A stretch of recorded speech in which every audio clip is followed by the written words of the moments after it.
శ్రీ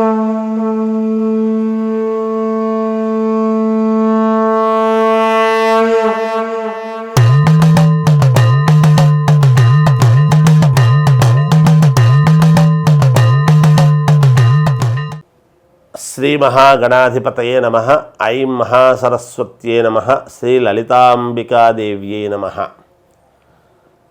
అయ్యప్ప స్వామి గుడికి వెళ్ళేటువంటి వాళ్ళు 18 మెట్లు అనేటువంటివి ఉంటాయి.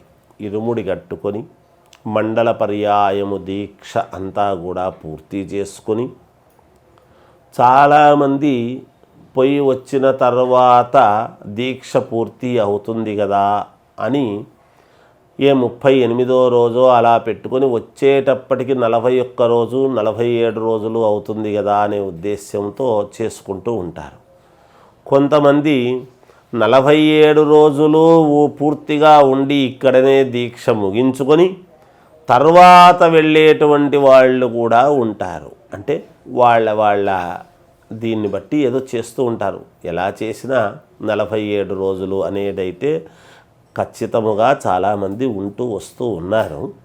వాళ్ళందరికీ తెలుసు అయ్యప్ప స్వామి దీక్ష అంటే అది చేస్తూ ఎంతో వాళ్ళకు ఆ ఉపయోగము పుణ్యము పొందినటువంటి వాళ్ళు కూడా ఉన్నారు. అనేక రకాల దురలవాట్లు ఉండి అయ్యప్ప స్వామి మాల వేసుకొని ఆ అలవాట్లు మానుకున్న వాళ్ళు ఉన్నారు.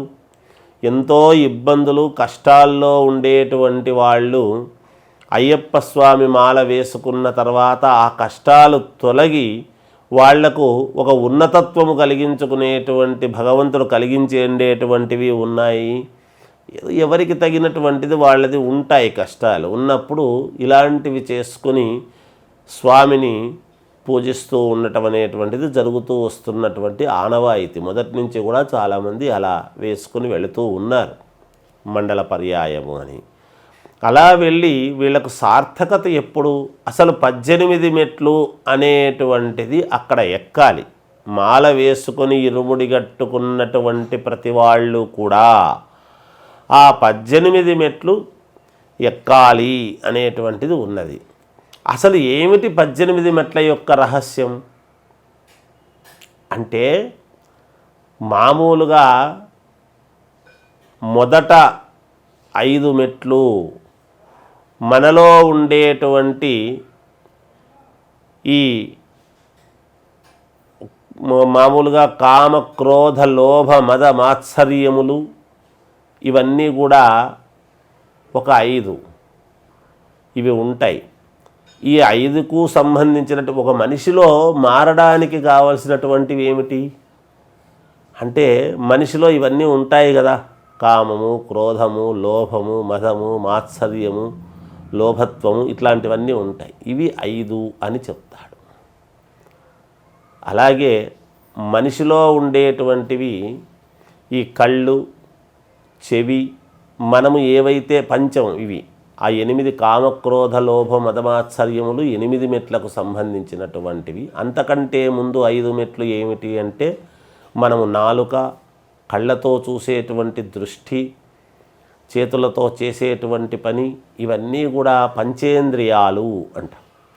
ఈ పంచేంద్రియాలకు సంబంధించినటువంటివి మొదట 5 మెట్లని, కామక్రోధ లోభ మదమాత్సర్యములు ఇవన్నీ కూడా 8 మిగతాటివి అని. మిగతా 2-3 మెట్లు ఏమిటి అంటే, సత్వరజస్తమో గుణములకు సంబంధించినటువంటివి 3 మెట్లు అని. ఇక్కడికి ఏమైంది? అవి 8 ముందు 5 ఎంతైనాయి? 13 అయినాయి. తర్వాత 3 అంటే ఆ 3 ఏమిటి?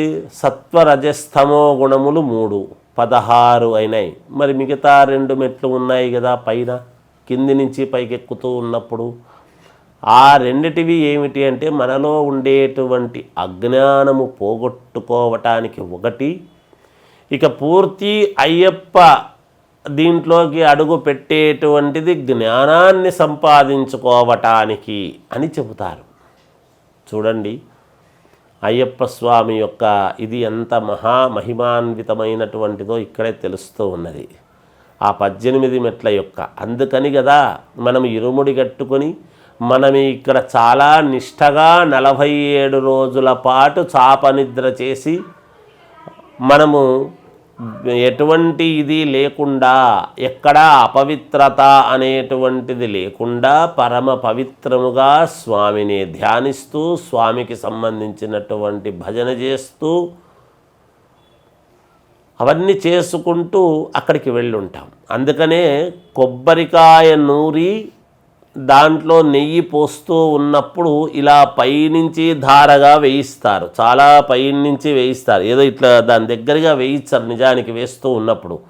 ఆ పైనుంచి ఒక చుక్క ధారలాగా ఇలా దాంట్లోకే పడుతూ ఉన్నప్పుడు మనం ఏ తప్పు చెయ్యకపోతే ఆ కొబ్బరికాయలోకి కరెక్ట్గా నెయ్యి పడుతుంది అనేటువంటిది. ఏదైనా తప్పు చేసుంటే అటు ఇటు పడుతుంది, ఇబ్బందులు అవుతాయి అనేటువంటిది తెలుసుకోవటానికి అదే మహిమ, అయ్యప్ప స్వామి మహిమ. నీలో అయ్యప్ప ఉన్నాడు, అయ్యప్ప మాల వేసుకున్న ప్రతివాడిలోనూ అయ్యప్ప ఆవహిస్తాడు అనేటువంటిది. భగవంతుడు సర్వాంతర్యామి కదా, అందుకని అలా ధార వేస్తూ ఉన్నప్పుడు ఆ కొబ్బరికాయలోకే ఆ నెయ్యంతా పడుతుంది అని ఇలా పై నుంచి వేయించేటువంటిది చేస్తాడు గురుస్వామి.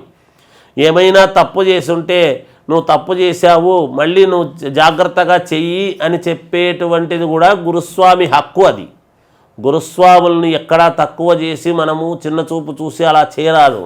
ఎందుకంటే వాళ్ళు ఎన్నో ఇవన్నీ చేసుకుంటూ వస్తారు, అన్నీ కరెక్ట్గా మిగతా స్వాములకు తెలియని వాళ్లకు తెలియజెప్తూ చేసుకుంటూ వస్తారన్నమాట. అందుకని వాళ్ళు అవన్నీ కూడా ఉన్నాయి దీంట్లో. చెప్పుకుంటూ పోతే అనేక రహస్యాలు అయ్యప్ప స్వామి దాంట్లో దండిగా ఉన్నాయి. ఆ 18 మెట్ల యొక్క రహస్యం ఏమిటి అంటే ఇదే దాని యొక్క ఇది. అందువలన జ్ఞానాన్ని మనము ప్రసాదిస్తాడు అయ్యప్ప స్వామి అనేటువంటి దానికి ఈ 18 మెట్ల యొక్క సారాంశము అనేటువంటిది మనము తెలియజేస్తూ మీకు జయోస్తు.